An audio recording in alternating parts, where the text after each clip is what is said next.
Imagínate por un momento un día cualquiera. De repente, las luces se apagan, pero esta vez no vuelven a encenderse. Así empezó un 28 de abril de 2025 el apagón más grande que ha vivido la península ibérica en su historia reciente. Y ojo, no fue un simple accidente, fue el colapso de todo un sistema. ¿Cómo es posible que algo así llegara a ocurrir?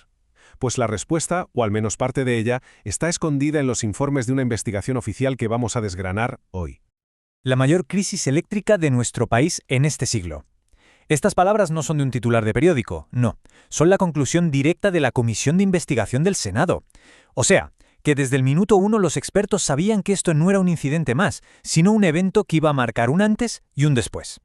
Y el impacto humano fue sencillamente brutal. 50 millones de personas. En España, en Portugal, en el sur de Francia, todo el mundo afectado. Pero es que este número no es solo una estadística fría. Son hospitales que se quedan sin energía, industrias paralizadas, millones de hogares a oscuras.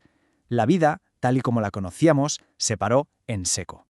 Vale, con la magnitud del desastre tan clara, la pregunta más importante seguía ahí, flotando en el aire. ¿Por qué?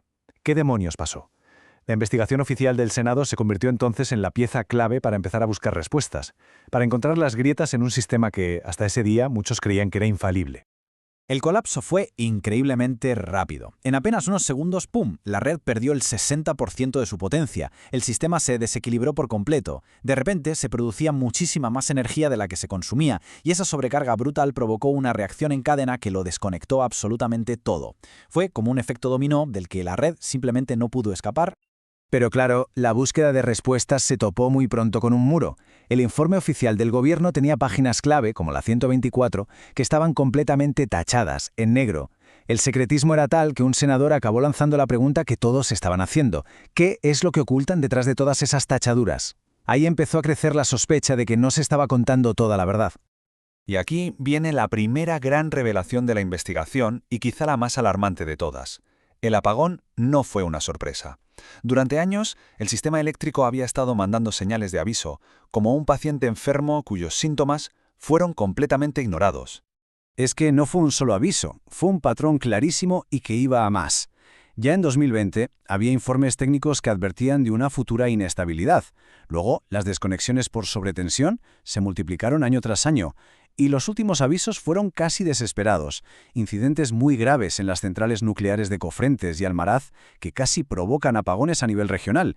Eran los pequeños temblores que siempre preceden al gran terremoto. Como lo resumió perfectamente un experto en la comisión, había avisos, no fueron fruto del azar de ese día. Y ese era el punto crucial. El apagón no fue un accidente fortuito, fue la crónica de un desastre anunciado, la culminación de un montón de problemas que estaban documentados y que, sin embargo, no se solucionaron a tiempo. Pero para entender por qué se ignoraron todas esas señales hay que comprender algo fundamental. La red eléctrica que falló en 2025 no tenía absolutamente nada que ver con la de unas décadas atrás. Se había vivido una transformación energética radical y se había hecho a una velocidad de vértigo. A ver, es que la diferencia es abismal. El sistema antiguo era sencillo. Un par de cientos de grandes centrales eléctricas, muy predecibles, muy fáciles de controlar. El nuevo sistema era radicalmente distinto. Miles y miles de pequeños productores, como paneles solares y molinos de viento, cuya energía sube y baja constantemente y es muchísimo más difícil de gestionar. Y para que nos hagamos una idea de la escala de esta transformación, se pasó de gestionar unos 200 puntos de generación a más de 65.000. Fue una explosión de complejidad para la que las viejas reglas y las herramientas de siempre simplemente ya no servían. Y aquí la investigación encontró una de las claves del desastre.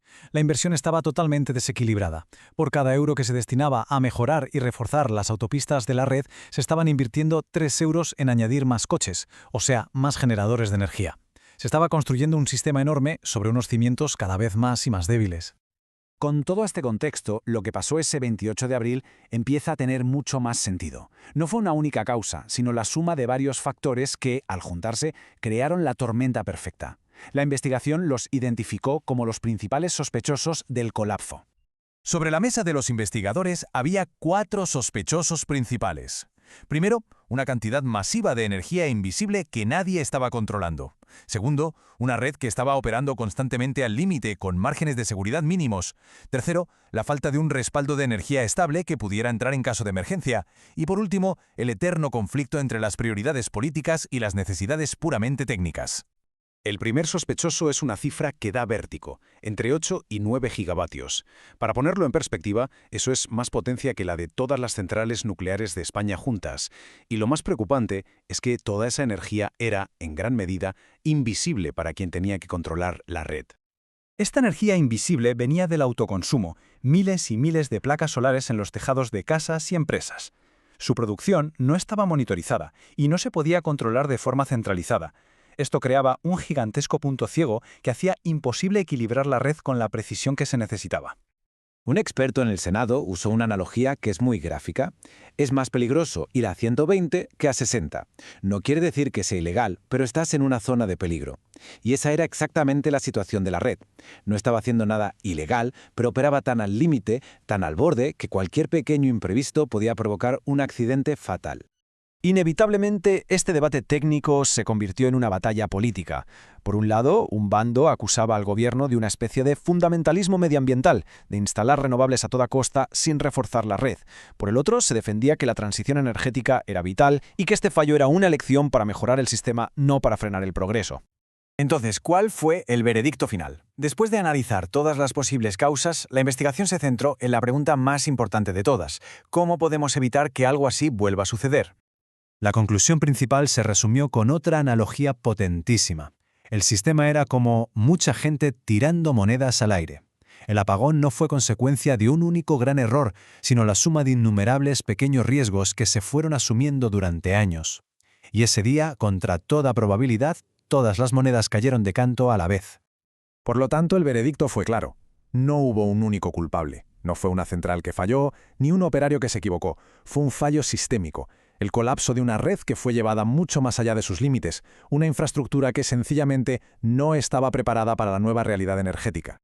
Para evitar otro desastre, los expertos propusieron soluciones muy claras. Lo primero, transparencia total. Hay que poder ver toda la energía del sistema, acabar con los puntos ciegos. Segundo, inversión masiva. Pero no solo en generar más energía, sino en las autopistas que la transportan y en baterías para poder almacenarla. Tercero, integrar de una vez por todas el autoconsumo en la red, para que deje de ser una fuente invisible. Y por último, y quizá lo más importante, que las decisiones técnicas las tomen los técnicos, separándolas de las presiones políticas del momento. Al final, este apagón nos deja una pregunta que va mucho más allá de España y Portugal. Fue una advertencia para todo el mundo. La transición hacia un futuro renovable es imparable y es necesaria, pero este evento nos demuestra que si no construimos redes eléctricas inteligentes y robustas a la misma velocidad, el riesgo de un colapso es muy, muy real. La pregunta, por tanto, sigue en el aire. ¿Están nuestras redes preparadas para el futuro que ya estamos construyendo?